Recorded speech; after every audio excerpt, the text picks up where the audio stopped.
Bonjour, aujourd'hui j'avais envie de partager avec vous une réflexion sur le thème de l'enfant intérieur. C'est une thématique qu'on retrouve de plus en plus sur le net. Il y a énormément de gens qui travaillent maintenant sur cette facette de l'enfant intérieur en thérapie. Mais j'ai remarqué que très souvent ça reste comme un univers assez flou pour les gens. On met beaucoup de choses derrière l'enfant intérieur et finalement on ne sait pas vraiment de quoi il en retourne. Alors j'avais envie de vous partager un peu mon point de vue sur tout cet aspect qu'est l'enfant intérieur, euh, ce que c'est pour moi et aussi surtout pour quelles raisons il est intéressant de travailler, d'approfondir, d'explorer cette dimension de l'enfant intérieur. En quoi c'est intéressant dans notre cheminement, qu'est-ce que ça peut nous apporter pour mieux se connaître.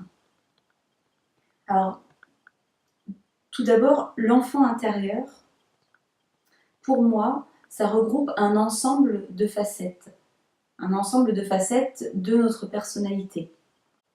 On a vu dans une précédente vidéo qu'effectivement, nous sommes des êtres multiples. Il y a à l'intérieur de moi, Fanny, à la fois un embryon, l'embryon que j'ai été, à la fois le fœtus, un bébé, une petite fille à différents âges, une adolescente, une jeune femme, mais également différentes facettes qui correspondent à des manières de réagir à un événement, par exemple un côté peut-être sauveur, un côté plus victime ou un côté plus bourreau, persécuteur.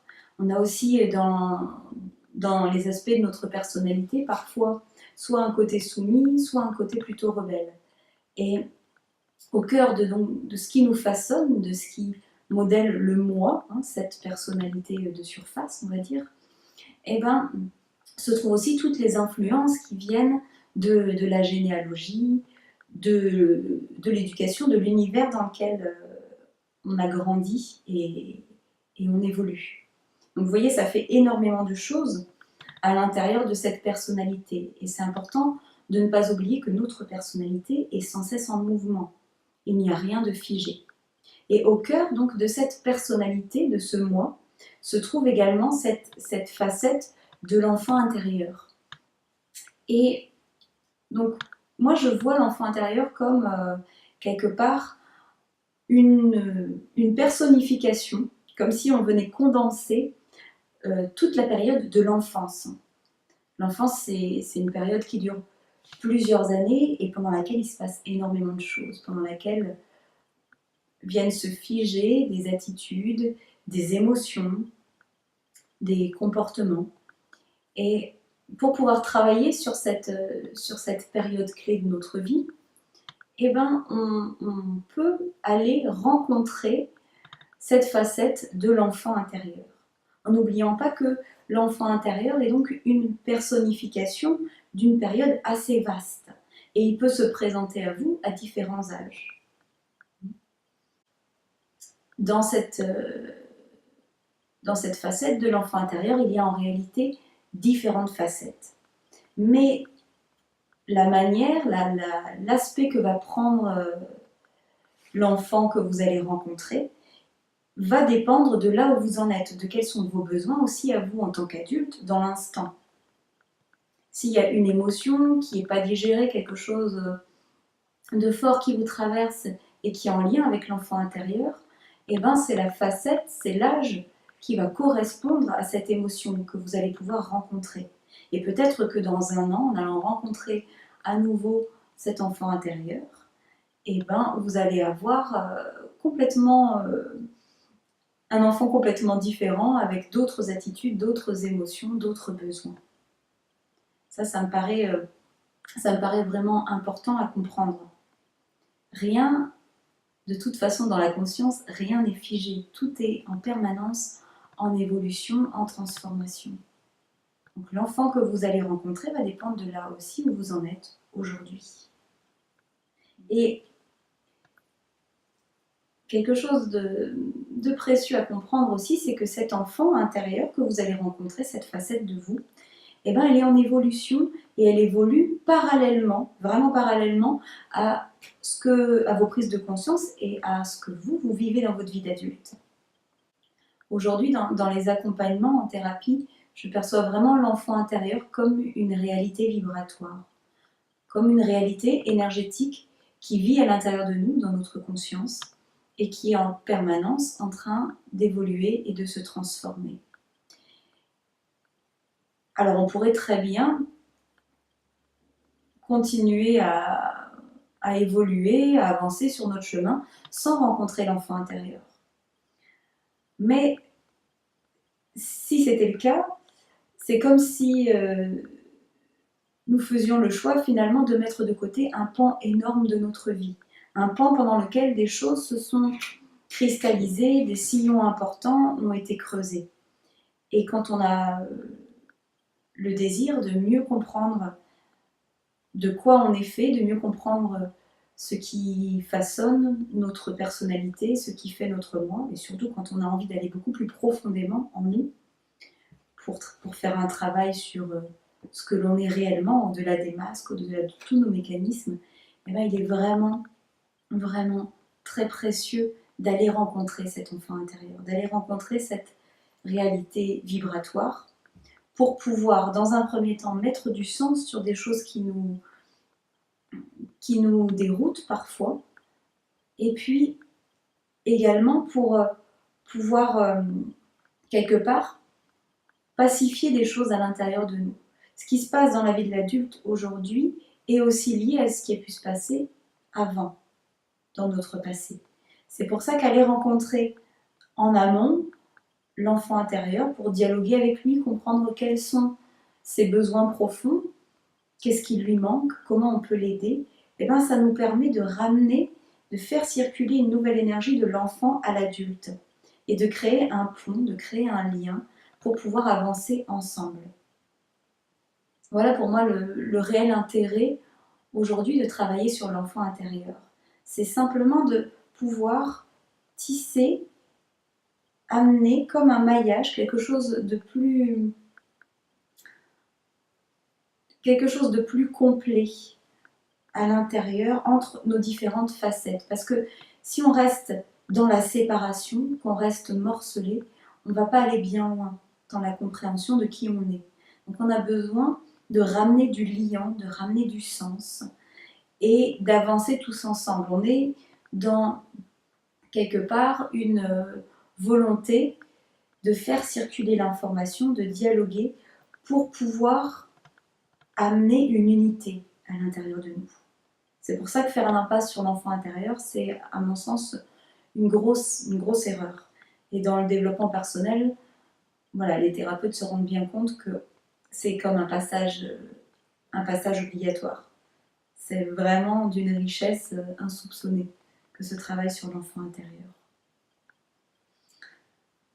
Alors pour quelles raisons et de quelle manière c'est si utile de travailler avec l'enfant intérieur?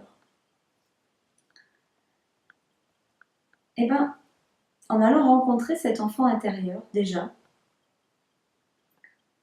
on va être amené à prendre un engagement. Prendre un engagement, c'est beaucoup plus facile pour nous adultes de le faire auprès d'un enfant qu'à l'intérieur de nous-mêmes. On est beaucoup plus touché par notre facette enfant que par l'adulte que l'on est aujourd'hui, quelque part. Donc c'est aussi, je vous dévoile un peu quelque part, c'est presque une stratégie de la thérapie, mais c'est une réalité, c'est beaucoup plus aisé de nous engager par rapport aux émotions qui nous traversent, de nous engager auprès d'un enfant, auprès de nous enfants, qu'auprès de l'adulte. Donc il y a cet engagement-là. Et cet engagement nous permet quelque part d'inviter la réalité de l'enfant intérieur au cœur du présent. Et de là, on va pouvoir mieux identifier les mécanismes à l'intérieur de nous, les pensées, les actions, les émotions qui nous viennent de cet enfant intérieur. Et c'est c'est quelque chose qui est vraiment nécessaire, d'arriver à distinguer. Vous voyez, ça fait vraiment appel à notre discernement, d'arriver à distinguer ce qui appartient à la facette de l'enfant et ce qui appartient à d'autres facettes qui arriveront plus tard, ou ce qui appartient à quelqu'un d'autre de la famille. On est dans ce travail d'éclairage, de mise en lumière de ce qui agit à l'intérieur de nous. Et c'est important de voir ce qui agit plutôt que de se laisser agir, traverser de manière inconsciente par toutes ces réalités. Une fois qu'on a établi un dialogue avec l'enfant intérieur, une fois qu'on a une réelle coopération qui se met en place dans notre quotidien avec cet enfant intérieur, on arrive mieux à cerner ce qui lui appartient et on peut ainsi l'aider, transformer des choses, peut-être même faire des actes ou poser certains rituels si on en a besoin pour aider cette facette de l'enfant à l'intérieur de nous. Et progressivement, on va pouvoir établir l'adulte que l'on est pleinement dans ses fondations. On va pouvoir reconnaître quelles sont les fondations de l'adulte et lui permettre de rester pleinement ancré dans cette dimension de l'adulte. C'est-à-dire qu'on n'est plus dans l'enfant, on n'est pas non plus dans un rôle de parent, comme ça peut être expliqué dans certaines approches de la psychologie. On est pleinement dans l'adulte qui avance sur son chemin et qui fait ses expériences. J'avais vraiment envie d'insister aujourd'hui sur cet aspect-là, sur cette distinction aussi entre l'enfant et l'adulte. Parce que très souvent, en accompagnant les gens dans cette coopération avec l'enfant intérieur, je me suis rendu compte qu'il y a des personnes, qui sont souvent beaucoup d'ailleurs dans l'émotionnel, qui s'attachent de manière exagérée à leur enfant intérieur. Et là, il y a quelque chose qui ne va pas. C'est-à-dire qu'on rencontre cet enfant pour nous aider, pour nous accompagner en tant qu'adultes. Mais on n'est pas là pour faire complètement vivre l'enfant à travers l'adulte et que l'enfant finalement prenne trop de place et que l'adulte se mette en retrait. Chez beaucoup de personnes, d'ailleurs c'est déjà le cas, en invitant un enfant dans leur quotidien et en lui donnant tellement de place que finalement l'adulte s'efface derrière cet enfant intérieur. Et il y a un déséquilibre comme ça qui se crée parce qu'on donne les rênes intégralement à cette facette de l'enfant en nous. Et si on est un adulte, vous voyez bien, avec un minimum de logique, on comprend bien qu'un enfant n'est pas capable de gérer la vie d'un adulte. Ce qui ne veut pas dire qu'il faut travailler à un moment limité avec l'enfant intérieur et l'oublier complètement, c'est pas ça que je suis en train de dire. Mais il faut lui trouver sa juste place à cet enfant. On est multiple, donc chaque facette a sa place, mais on a besoin d'un chef d'orchestre. Ça, c'est un point qui est capital pour moi. C'est-à-dire qu'il ne faut pas oublier que l'adulte que nous sommes aujourd'hui est le chef d'orchestre des différentes facettes. Et que quand il y a un déséquilibre, on va écouter, on appelle la facette, on l'accueille, on dialogue et on voit comment on peut œuvrer, avancer ensemble. Mais on fait cette démarche-là justement pour éviter que nos différentes facettes viennent complètement, presque parasiter l'adulte et que l'adulte soit complètement dépassé et qu'à un certain moment, il y ait des crises de colère, il y ait des débordements, parce qu'il y a une facette qui n'était pas entendue et qui prend les rênes et qui bouscule tout ce qui a été mis en place jusque-là.